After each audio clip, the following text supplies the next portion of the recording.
এই যে মামুনি দই পাচ্ছে ভাইফোঁটা উপলক্ষে। তো মামুনি আমাকে বলছিল যে একটু মিষ্টি দই হাতের বানানো করি, তাই বললাম কি মামুনি নবদ্বীপের লাল দই করো না। আমি তো দই বানাই, হ্যাঁ মা তো সবসময় বানাই।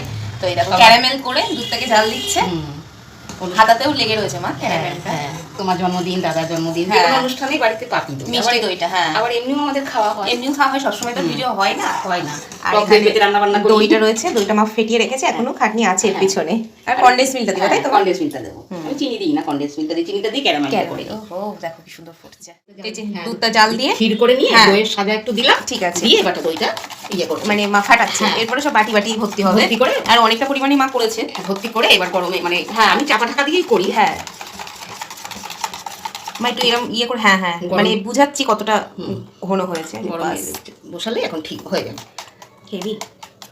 তবে তুমি এটা ভাপিও খেতে পারো। হ্যাঁ ভাপানো ছাড়া এটাই তোমার ইয়েতেই ভালো লাগছে। ভাপিও তো দিয়েছি। হ্যাঁ ভাপানো দই একটা আলাদা, এটা টেস্টটা। মামুনি তখন দই পাচ্ছিল না, মানে ব্যাটার ট্যাটার পুরো গুছিয়ে টুছিয়ে রেখে এই যে 7-8 ঘন্টা রেখে দেওয়া হয়েছিল গরম জায়গায় দিয়ে। এবার দইটাকে কাটবো, তাহলে কাটলেই সবাই বুঝতে পারবে কতটা জমেছে। এরপরে ফ্রিজে দিয়ে দেওয়া হবে।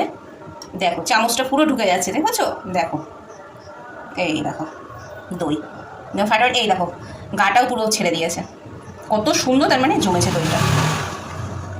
দেখো দুর্দান্ত জমেছে।